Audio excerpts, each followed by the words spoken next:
Welcome back to the channel. In today's video, we are finally going over my top 10 films of 2024. Now, you may be thinking that late January is probably a little too late to actually be putting this video out, but the thing is, I'm not, I'm not like press, and I don't have, the ability to see screeners and see movies super far in advance, and there's a lot of movies too that just kind of come out late December anyway, so even if I was going to go see them in theaters, I maybe don't get a chance to see them until, into January. So the 2 years that I've done this on my channel, I've kind of pushed this video to late January to give myself a month or so just to be able to kind of catch up on the movies that I'm missing, and so I'm glad I did because there was a couple movies that I was able to kind of sneak in there. One specifically that actually cracked into the top 10 because I was able to kind of push this back a little bit. But with that being said, I still didn't see everything that was released in 2024. There's still a bunch of movies that I still either just haven't had the chance to see, like they just don't have a wide release, in America, or there's some that I've had the chance to see, I just haven't got to see them yet. But they're ones that I think that I've heard good things, and maybe they would have had a shot to have been somewhere in, either in my top 10 or in my honorable mentions. So I do want to go over those. There's 10 films that I have in this category of just movies I unfortunately just didn't see or didn't even get the chance to see. So let's go over those real quick. They are I'm Still Here, Hard Truths, The Last Showgirl, Better Man, All We Imagine Is Light, The Piano Lesson, The Seed of the Sacred Fig, La Chimera, Red Rooms, and The Room Next Door. So in addition to those 10 that I just haven't had the chance to see yet, there's also a whole chunk of films that I want to talk about here is just kind of the honorable mentions. I feel like it's so hard to kind of do like a top 10 without kind of giving the context of like, here's what I also loved this year that just didn't quite make the list. So just going to run through the quick honorable mention list here, and these are pretty much my films number 30 through number 11. So those are Wicked, It's What's Inside, His Three Daughters, Memoir of a Snail, Thelma, Problemista, Deadpool and Wolverine, Inside Out 2, Longlegs, Flow, My Old Ass, Kingdom of the Planet of the Apes, Juror Number 2, Furiosa, a Mad Max saga, Anora, Heretic, A Complete Unknown, The Brutalist, Conclave, and Sing Sing. Now, the important thing also to note, if you're new to my channel or if you just haven't watched any of my kind of top 10 videos where or talk about these rankings, one thing with me is I'm very fluid with my rankings. I'm constantly changing, I'm updating, anytime I watch something, I'll slide it up a spot or down a couple spots. Like, I'm constantly just changing my lists all the time. I have a friend that I do respect him for doing it, but he's very much, as soon as the year ends, he locks his list and boom, that's it, because he uses that as a time capsule of like, here's, of when I look back at, my 2020 films, here's how I got them ranked, and this is kind of where we were at 2020, and he can kind of see like, I didn't really love it this film in 2020, but maybe I love it more now. But he can kind of like, it's locked, and so he can like see, gauge the difference there. For me, I always am keeping it constantly flowing and just updating all the time. So anything here, especially those kind of that little bottom there where I have a bunch of the Anora, Complete Unknown, Brutalist, Conclave, where I have a bunch of the Best Picture nominees. I'm gonna watch all of those again before the Oscars, and so it's very likely any of those could jump into the top 10 on second rewatches. But yeah, I'm constantly always changing it. So this video is just how I feel right now as of January 28th when I'm recording this. So you'll just know that if you're watching this a year from now, almost 100% guaranteed chance that something has kind of been switched around and moved around. But without further ado, let's jump into what is currently in my top 10. Coming in at number 10, Strange Darling. Nothing is what it seems when a twisted one-night stand spirals into a serial killer's vicious murder spree. Strange Darling is a crime thriller and was directed by J.T. Molnar. The film stars Willa Fitzgerald, Kyle Gallner, and Ed Begley Jr. So Strange Darling, I'm willing to bet, is probably the least seen or the least popular out of all the films in my top 10 right now, and I was really kind of excited for this to find a way to stay in my top 10 just because I wanted to be able to give an opportunity to talk about it. I do think that there is a good section of people that heard about this or even saw the film when it came out. I believe it was like late summer, early fall when it came out. And I had heard some decent things about it, and then I went and saw the film. And this is one of those, again, because it is kind of not as popular. I don't want to say too much. What I will tell you is, it is kind of like a serial killer story. But the biggest thing, and again, I don't want to say much because there's a whole lot of things that you can kind of say that are going to give away maybe too much of like the reveals or like the plot. But there is one thing that I'll tell you that I think is super cool, and one thing that I think is it just, if you aren't just hearing that description, if you're not interested in Strange Darling, there's one thing that I think is like could intrigue and could pique your interest. And it's, a film that, it has this very cool start, opening, tells you right off the bat, that it's shot, I want to say it was 35 millimeter, but it tells you immediately off the bat, the type of camera, the way it was shot, and then it kind of gives you this cool little introduction, gives you this cool title card, and then it tells you that this is based off of like a true story or like a real story, and then it tells you that this is a story told in 6 parts. And so I'm sitting here thinking, I'm watching the intro here, and I'm like, okay, cool.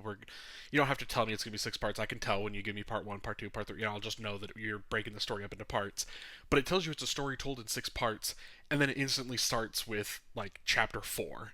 I believe it's chapter 4. Maybe it's chapter 3, 3 or 4. I think it's 4.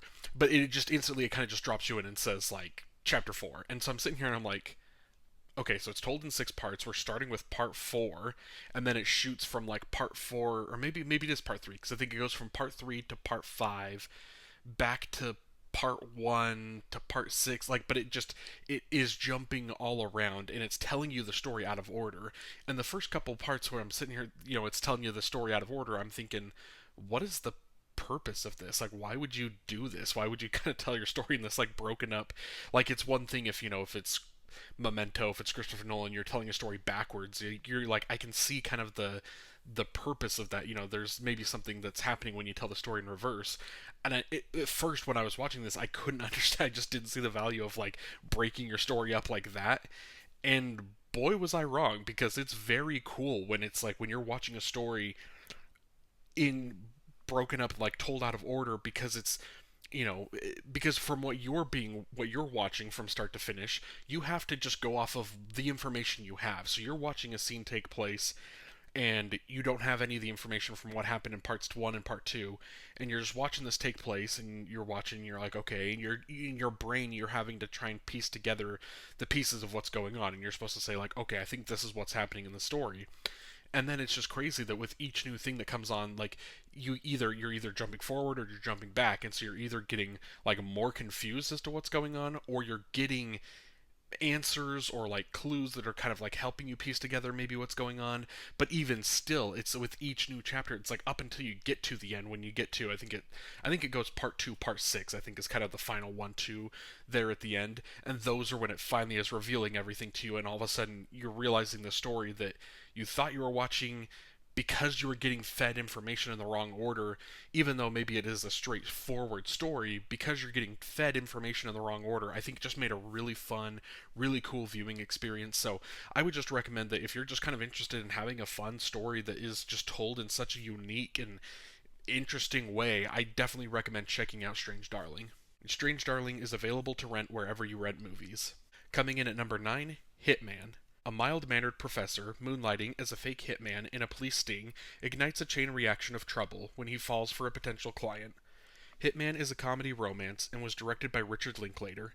The film stars Glenn Powell, Adria Arjona, and Austin Emilio.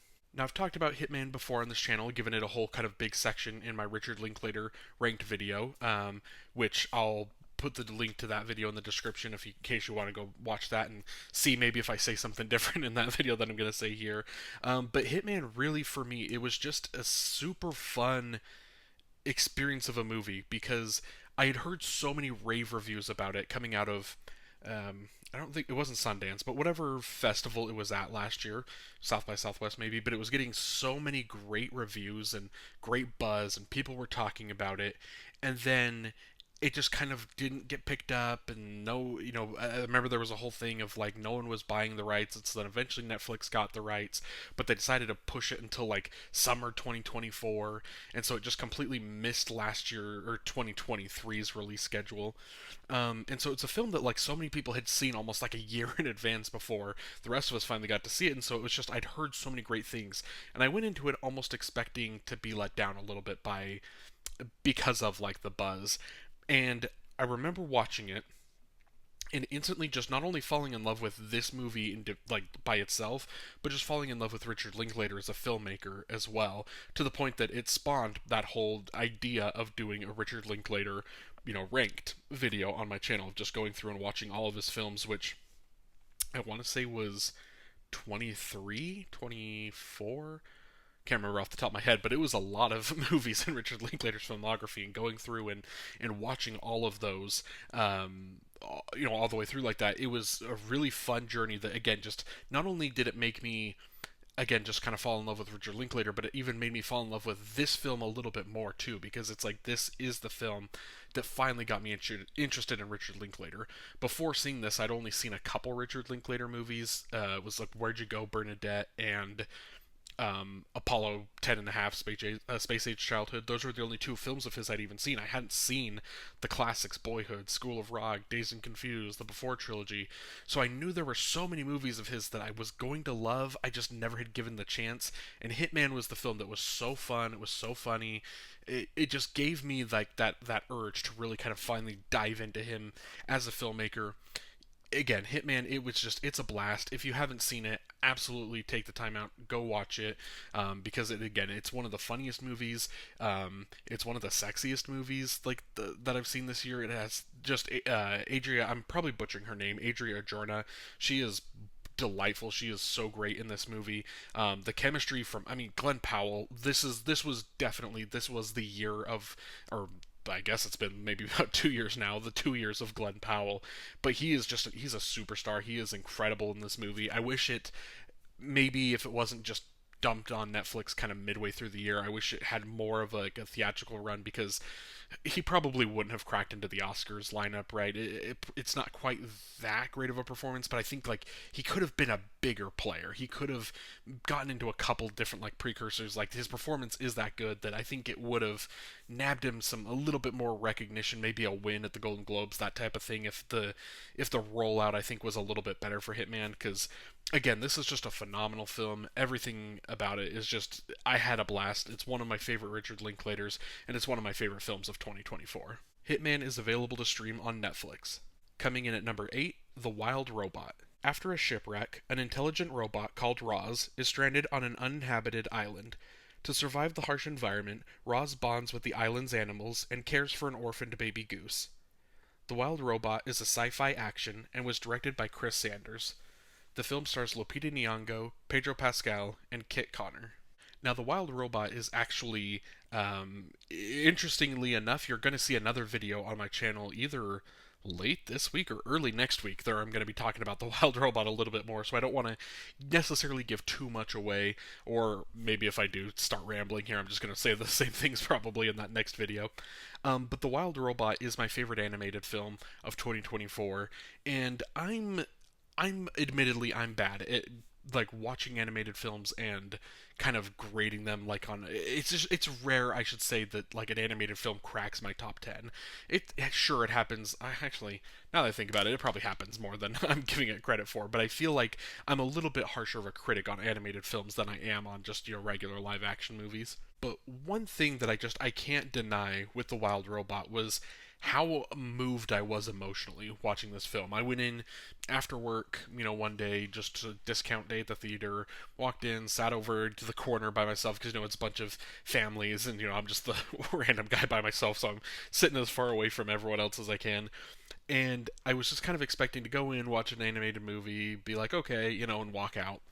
And it was very early that I was like starting to get hit emotionally, and I think that there's a couple kind of key reasons why. One, the score is beautiful. Two, Lupita Nyong'o is one of my favorite actresses, and she does phenomenal job voice acting in this. She brings so much kind of humanity and like just like a tenderness to Roz, this robot that's kind of confused as to what her purpose is, and then kind of confused about like why does she have to have a purpose, like why can't she be more than whatever her purpose is being here. And so there's just so many kind of these big questions about like kind of just understanding who you are and what your purpose and what your role is, to then kind of realizing that we're all unique in our own ways, but we all can still come together and create and can work as one big unit, bringing our different skill sets to the table. And there was just so many lessons that I just kept finding myself getting emotional or just moved by what I'm seeing on the screen. And particularly, I put this in my Letterboxd review. If you want to, my Letterboxd is linked in the description as well. If you want to follow me over there, I put it in that review, and I genuinely like I have to think about it, and I think it's true that the Kiss the Sky flying montage where Roz is getting Bright Bill learning, teaching him how to fly, that is genuinely, I think, one of my like top five-ish favorite scenes of the year, just in any movie. That scene, when I saw it in theaters, that was the moment where I was having fun watching the movie, and I was like, oh, this is better than I thought it was, to when that scene played. And I just was so in the theaters, I probably did get teary-eyed, was probably crying. And then just watching it again a couple days ago home, that was the scene watching it where it clicks, where it's like, oh no, this is one of my favorite movies of the year. Like this is in my top 10 for sure. Like this is just an amazing, beautiful film that, it isn't necessarily perfect, but for what it is and for the messaging and being used as a vehicle to just like move you emotionally, it just fires on all cylinders. So I love The Wild Robot.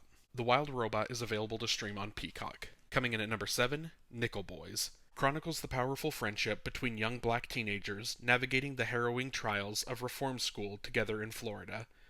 Nickel Boys is a drama directed by Ramel Ross. The film stars Ethan Heresy, Brandon Wilson, and Anjanou Ellis Taylor. Now, Nickel Boys is the film that I was saying that I'm glad that I waited until a couple weeks to see, because it not only did I see it and did I love it, I moved it all the way up into my top 10. This is such a beautiful film that, again, I'm not going to say too much necessarily about it, because I'm going to be talking about Nickel Boys a couple more times on this channel in the next month or so before the Oscars. So don't want to kind of say too much about it. But what I will say is that I was kind of, because I went in, I had avoided, I guess I had seen one trailer for the film, but I had kind of avoided a lot of the material, like promotional material about it. I've avoided a lot of kind of the discourse and people talking about it. So I went in pretty blind. The one thing I knew was that the camera was always from the POV of like one of the characters, particularly the two, young boys, main characters. And so I did know about that. I knew about, and I'd heard how great the cinematography was, and it still blew me away when I watched the movie. That the cinematography in this film is beautiful. There are so many really cool shots. Again, just because it's these POV shots, but you'll see these shots of them looking into mirrors or into reflections, and seeing the way that you're seeing something, and then the camera will kind of focus in, and all of a sudden you're seeing the reflection. There's one scene in particular, I talked about this a couple videos ago. I think it was my Oscar. I think it was my Oscar nomination predictions video where I talked about this, but there's one scene in particular where one of the boys is on a bus. This is pretty early in the film, and he's looking outside, and he's seeing people walk across the street, and the bus is moving, and so as the bus is moving, the camera kind of is like moving a little bit too, and then it hits a point where, from where we're looking, instead of being able to just see outside, it hits a certain angle, and all of a sudden his reflection kind of pulls up and it takes over the screen. And I just thought like that was just like a breathtaking shot, and that's just kind of the stylistic type of stuff that you're doing with the camera, as opposed to how you're just shooting all of these regular scenes, which is still stylistic, but it's like more so, as opposed to these transitions where you're trying to show off your camera skills. When you're just shooting the scenes as it goes forward, the camera work is still so phenomenal. The characters are all so full of depth and so full of just full of heart and full of humanity. And there's this cool, I don't want to call it a twist, but there's kind of a cool thing that they do a little bit later in the film where they kind of start splicing in. Sometimes you have these flashbacks in the film, but then toward the end, it's doing this cool thing where it's like splicing in the future, like shots from the future are kind of coming in, and so it's this really cool thing that at first it was a little distracting, but then I realized what it was setting up and how much that is currently that's adding to what we're currently watching. I was just kind of blown away by so many of the decisions in this, not to mention the performances. Anjanou Ellis Taylor, I think, is kind of a lot of people the big standout because she's the one where I don't think it's ever from her POV. So any scene that has Anjanou Ellis Taylor, she is like the sole focus of what's on screen, and so it's so impactful what she's doing in this film. But again, all the acting is phenomenal, and this is one of the few that, admittedly, I'm not a big reader. This is one of those that once the movie ended, I was really, because I know it's based off of a book. I want to say it's like a Pulitzer Prize winning, or it's some award winning novel that it's based off of. This is one of those where like I was tempted to go and find the book and to read this because again it was so well done and I just was captivated by this story. And again, I just it's one of those that's maybe not necessarily the easiest watch or the most fun watch if you're just kind of like looking for some lighthearted, easy movie to watch, but it is one that I absolutely recommend if you're at all interested in seeing it. Nickel Boys is currently playing in theaters. Coming in at number 6, I Saw the TV Glow. Teenager Owen is just trying to make it through life in the suburbs when his classmate Maddie introduces him to a mysterious late night TV show, a vision of a supernatural world beneath their own. In the pale glow of the television, Owen's view of reality begins to crack. I Saw the TV Glow is a horror drama and was directed by Jane Schoenbrunn. The film stars Justice Smith, Jack Haven, and Danielle Deadwyler. I Saw the TV Glow is another one of those that I had heard so many rave reviews and great things, and people were loving it before the film was actually released. And I think I saw the one trailer, kind of the big main trailer that I think a lot of people saw. And I remember watching it and thinking, that trailer was cutting it up to maybe look like it was a comedy, but I'd heard it was a horror, and so I was kind of going in thinking I was going to get some kind of horror comedy thing. I wasn't sure exactly what I was expecting. And then I go in relatively blind to this movie, realizing that this is at its core, it is a trans allegory. It is a story about who you really are and sheltering or keeping yourself like I don't want to say closeted, but keeping yourself like to yourself and not being afraid to like to show or tell anyone who you really are. And it was one of those that again, as the film's happening, there's if you go into it and you're not kind of looking for those things, I can see it being something that you miss a couple of the signs or you miss a couple of the things, but a lot of it is kind of, and it's one thing that I think a lot of people were kind of complaining about the movie is they don't think that a lot of it is very subtle or they don't think it's particularly well done. But for me, it's as I was watching it, it was. I don't think that was what it was trying to be. It wasn't trying to be subtle. It was just trying to be a representation of like or an allegory of here's these characters and how they're relating their identity and who they are as kind of connecting it to this TV show and thinking saying that hey the one character Maddie, right, yeah, Maddie played by Jack Haven, um, they believe that they are they are the character of the Pink Opaque. They believe they're the character of the TV show. And it's from a transgender director in Jane Schoenbrunn, and one of the leads, Jack Haven, just recently changed their name, has come out as non-binary and changed their name. And so again, apologies if I'm misgendering or if I accidentally kind of slip up here. Trying to be respectful and using the right I believe it's they them pronouns that Jack uses.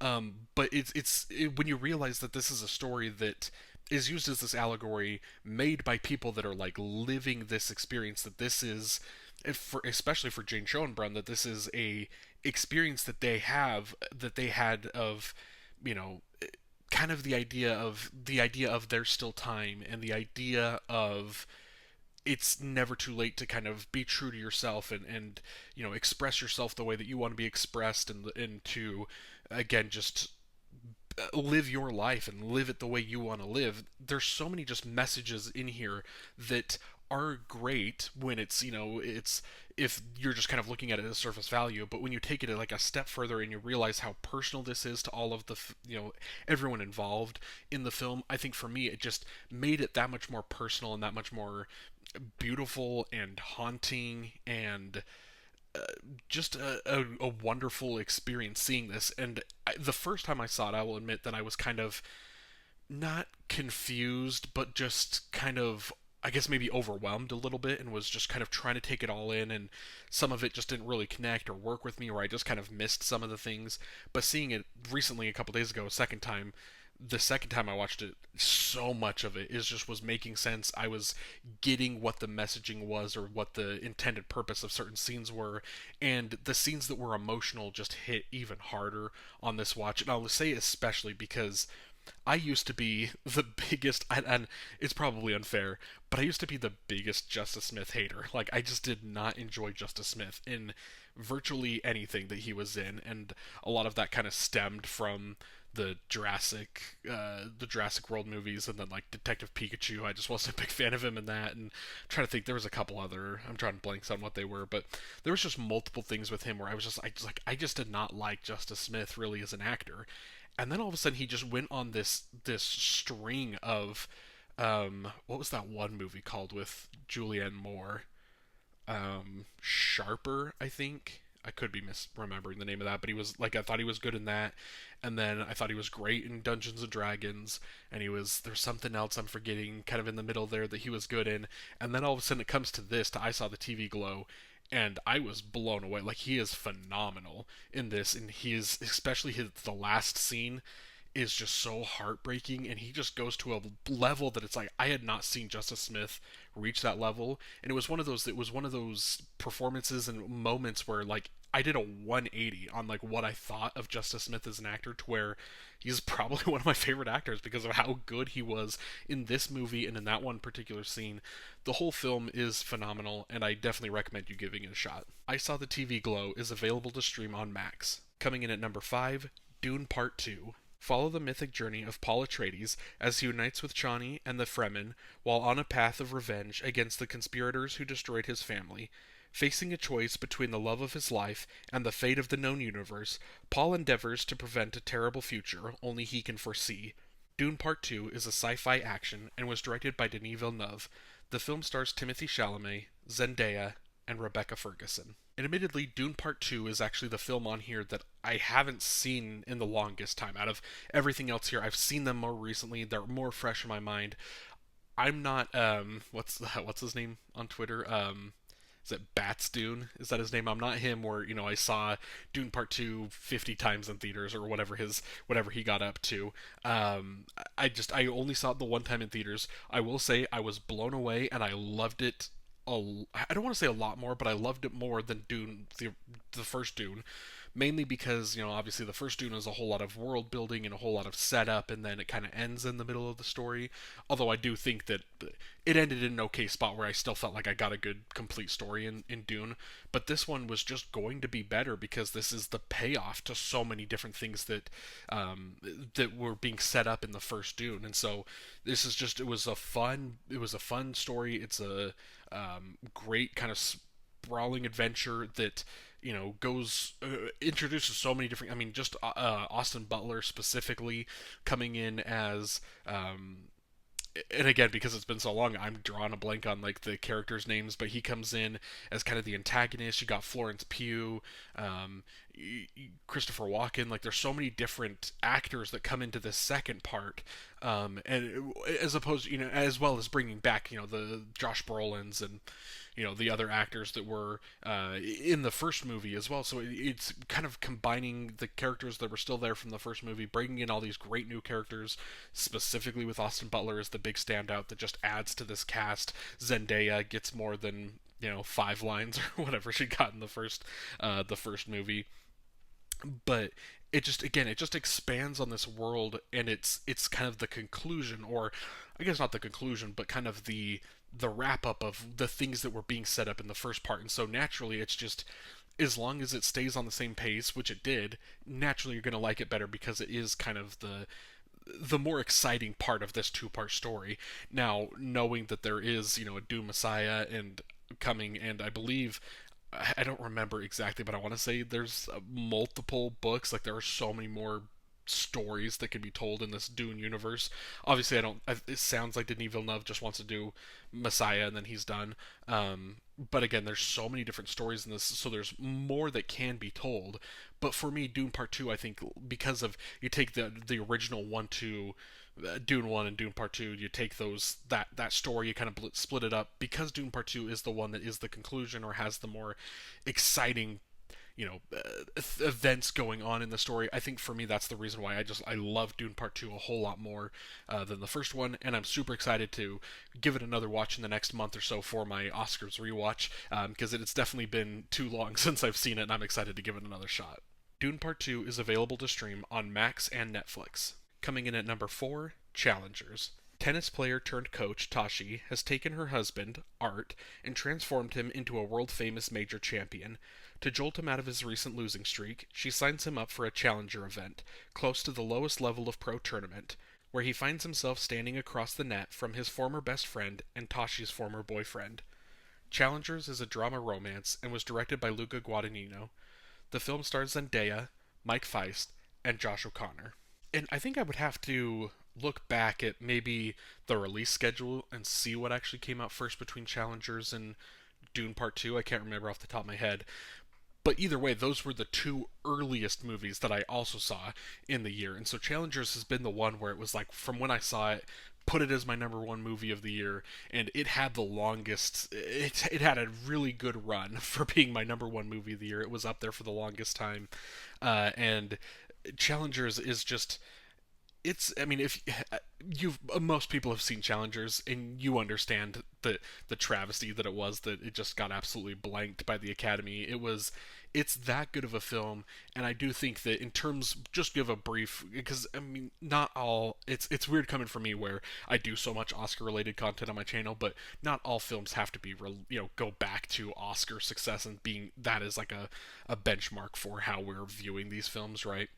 But just to give one brief kind of statement on it, I do think Challengers was kind of hurt by it being pushed, because it was affected because they wanted Zendaya and they wanted uh, Mike Feist and Josh O'Connor. They wanted them to be able to promote the film, and so it got affected by the writer's strike and just got booted all the way from like right in Oscar season 2023, booted all the way into early 2024, and I think that did kind of kill its Oscar chances. But we all know that this is a film that should have been nominated for so many things. The score is phenomenal, editing is brilliant, the cinematography, especially during the tennis matches, the shots. I mean, especially just during the final match between Art and Patrick, the different ways that they were able to create the court where they have the camera from below looking up through the court, getting the shots of Art as he's just kind of bouncing the tennis ball waiting for his serve, the shot that a lot of people talk about of the camera taking place of the tennis ball and where the one's being hit back and forth. There's so many different things of just technical aspects of this film that were phenomenal and absolutely should have been nominated for Oscars. And then you get great performances from all three of our leads here. Now, I don't know if those necessarily would have been Oscar nominated performances anyway, even if this film did come out when it was originally supposed to, but I think we would have taken them a lot more seriously as Oscar contenders because, again, all of the performances are that strong. And it's really is it's I mean it's the script from Luca Guadagnino combined with the chemistry of the three actors that's what makes this film so compelling, because you're so bought in and you love these characters, and then but because of this kind of love triangle and the way that the story is being told, at any given moment you're finding yourself kind of rooting for like two out of three at a time, and it kind of is coming in waves of who you're kind of rooting for, or who's kind of you're viewing as kind of the hero or the good person in the story, because we're all kind of taking turns doing things that are a little bit shady, or we're doing things that are, someone's trying to get the upper hand on someone else and they're doing something, and it's just this story of these friends, these lovers, this betrayal that's gone on, and it's just a gripping story, and the chemistry from the three leads is what really sells the story. Challengers is available to stream on Prime Video. Coming in at number 3, Nosferatu, a gothic tale of obsession between a haunted young woman and the terrifying vampire infatuated with her, causing untold horror in its wake. Nosferatu is a fantasy horror and was directed by Robert Eggers. The film stars Lily Rose Depp, Nicholas Hoult, and Bill Skarsgård. Nosferatu is another one of those movies where I think so much of it is, again, because it's nominated for, I think, was it 4 Oscars? It was nominated in a bunch of different technical categories, and so these crafts categories, and obviously that was a strength and was a plus for this film. But this is another one that, because that was all working so well, and on top of it, the acting was just phenomenal. I loved the acting in this film. That is another thing, that the marriage of the two is what made this work so well for me. And admittedly, I went into this movie a little skeptical because I haven't been the biggest Robert Eggers fan. It, I hadn't seen The Witch until until the day before I saw Nosferatu, and I thought it was okay. I liked it. It's probably my favorite of the other 3 Robert Eggers movies, but I don't love it as much as like so many other people did. The Lighthouse, admittedly, I do need to give The Lighthouse another watch because I watched that one time. I really just didn't like it. I clearly just didn't get it, and I didn't even give it really like another chance or any second thought. I just saw everyone was giving it all this praise, and then I just came in and didn't like it. And so, admittedly, I do need to give The Lighthouse another shot. But then, like The Northman, I thought was fine, but again, I was lower on it than I think a lot of people were. And so, Robert Eggers was always one of those directors that I just didn't feel like, maybe I just don't vibe with him the way that everyone else is.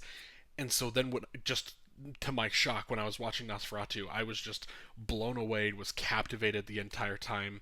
Have to give huge shout out to Lily Rose Depp as kind of the star of this movie, and it's interesting to me because I haven't seen. She's in. No, I was gonna say she's in Euphoria. I don't think she's. It's The Idol. I think she's in something else, but there's another show where, in addition to The Idol, something else that a lot of people had always kind of known Lily Rose Depp for, and I just hadn't seen her in anything else, so I just can't say I was ever a fan. It's not like I didn't like Lily Rose Depp, just wasn't familiar with her game, right? And so I was just kind of blown away by how great she was in this movie. The acting and the things that she has to do, the faces and the contortion and things she just has to do in this film is just amazing. And I've seen so much kind of backlash or people talking about how awful Lily Rose Depp is in this movie, which is so far from what I saw. Like I was blown away by how good she was in this film. And then another, shout out obviously to Nicholas Hoult as well. He's another one of those, an actor that was in the camp of Justice Smith, where it's not that I ever hated Nicholas Hoult. I just wasn't moved by him as an actor, and the things I had seen him in, I just kind of found him a little annoying.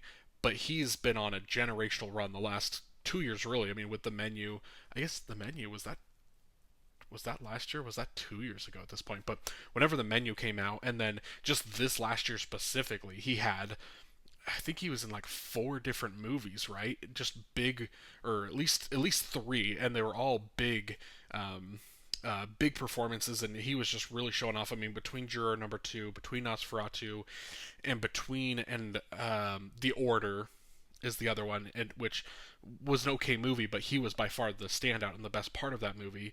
And he was in another movie. I think it might have been like the Garfield movie or something.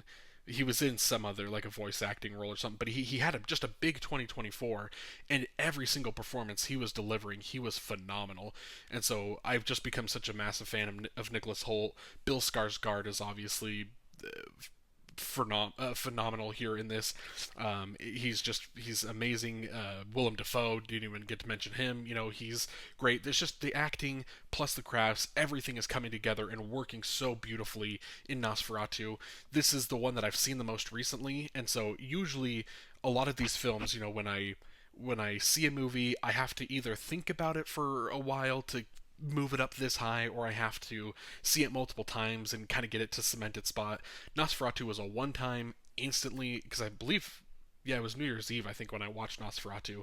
I instantly threw it in like my top three, and I just know that when I get another chance to watch this, this is one of those that I think could crack into the top like one or two here because of just how phenomenal it was on the first watch, and I feel like it's going to get better on a second watch. Nosferatu is currently playing in theaters and is available to rent. Coming in at number two, The Substance. A fading celebrity decides to use a black market drug, a cell replicating substance that temporarily creates a younger, better version of herself.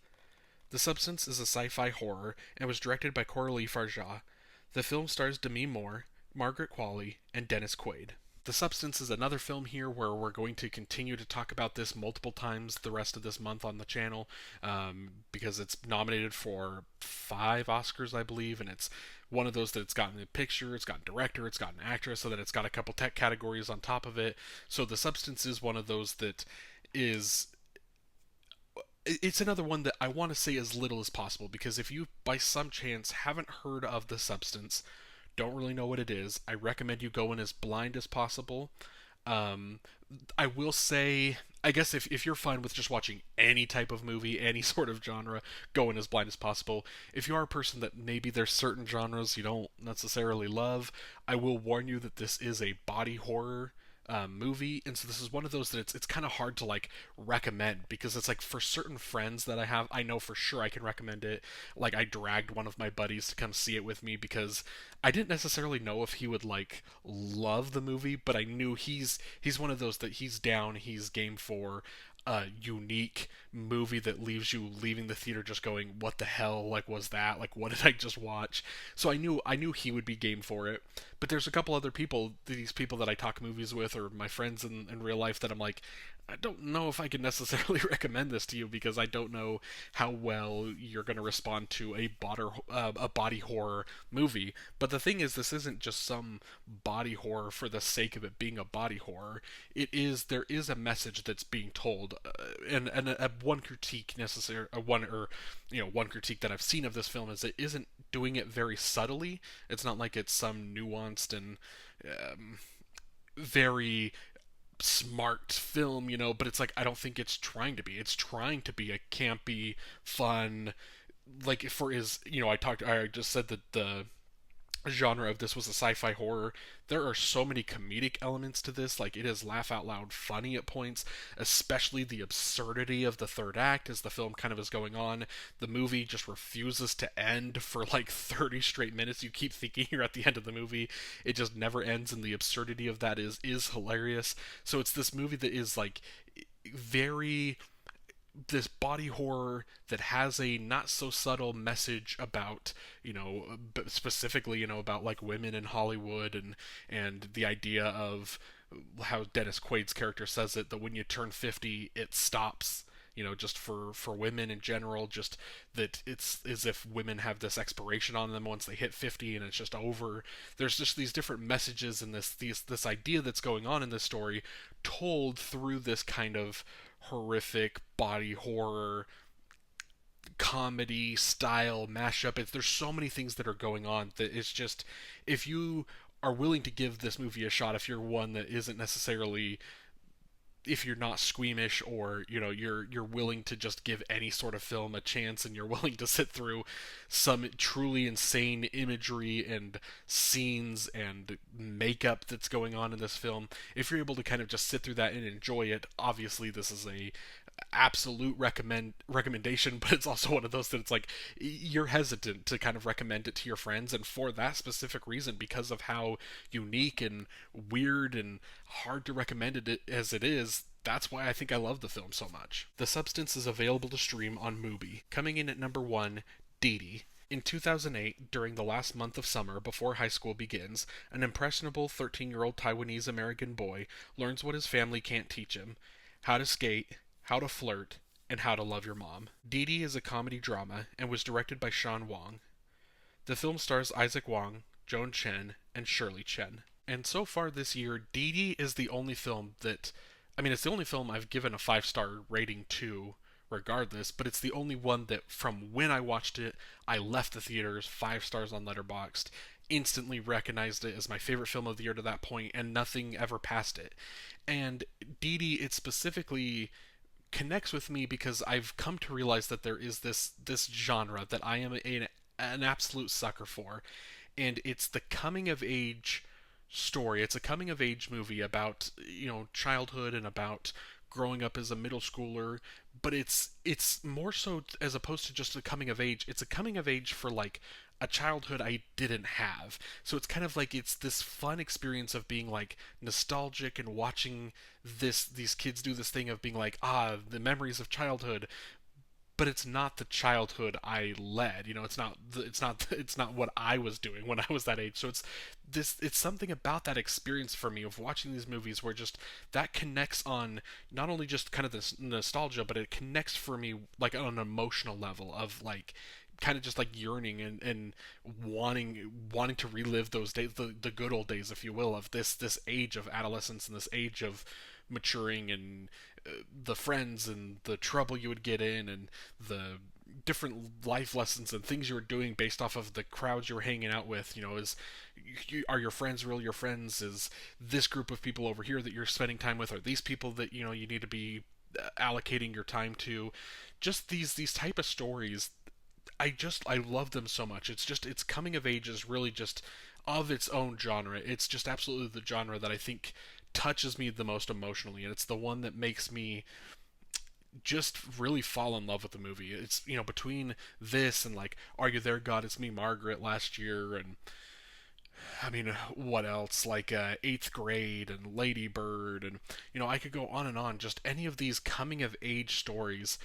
For me, it's just every time I watch these, it's the combination of feeling nostalgic for this time period, while also not like having lived that life that these characters are living. It's just this cool experience, and it just really is, for me, it's just a fun cinematic opportunity to just being able to explore these characters like that while being able to place myself there. And especially in the case of Dee Dee, because it technically, the character is 13 in 2008, so technically this is a couple years probably, before I was 13.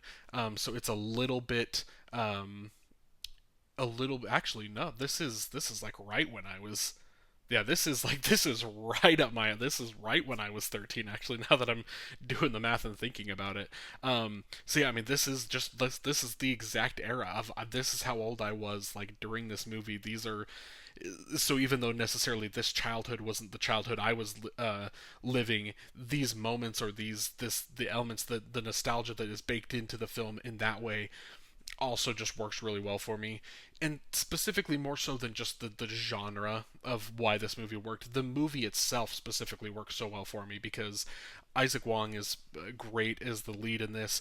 Sean Wong, he's the director of Nine Nine and Waipo, which was the short film that was nominated at last year's Academy Awards, and I truly loved that. I believe it was a documentary short. That it was nominated for, so I loved that, and so I was excited when I saw that he was getting, doing his feature film debut was coming in the next year. Absolutely, just loved this. There's something he has. Sean Wong specifically as a director has such a grasp and such a touch for this specific kind of like personal family dramas that is just done so beautifully, done so well. The acting, again, like I mentioned, Isaac Wong is phenomenal in this, but Joan Chen specifically, absolute star of this movie. Her last monologue talking with her son toward the end, both times I've seen this now, that's made me absolutely emotional. It is such a beautiful parenting moment that is just, it's captured so beautifully. She should have absolutely been in conversation at some of these precursor awards and had an outside shot of getting an Oscar nomination, because she was that phenomenal in the film. It's just one of those films that is so heartwarming, it's so funny, everything just kind of comes together, and it just feels like this big warm hug of a movie, and that's why I just absolutely love Dee Dee and why it was my favorite film of 2024. Thank you so much for watching. Let me know down below in the comments what your favorite films of 2024 were, or what your thoughts are on some of these movies in this list. Again, I'm very flexible with my list. Things are constantly moving and being rearranged, so if you're watching this in the future, just know that this is probably already completely different than how I have it here in this video. But also, again, just thanks for watching this video. Stay tuned on this channel. I believe February 1st is when I'm going to upload the next video. And then there's going to be a string of days starting, I believe, starting February 1st, leading all the way up to the Oscars. I'm not 100% sure if I'm going to be able to pull it off, but there's a good chance that there's going to be about 30 straight days of uploads on this channel because I'm diving all the way into the Oscar category breakdown videos like I did last year. So many different videos, so many different things are coming. I'm excited to kind of get into this busy season of Oscar season of the pre-Oscar content that I have coming for you on the channel. So make sure that you subscribe to the channel so you don't miss any of those videos. And if you'd like to like this video, I would greatly appreciate it. Have a great day.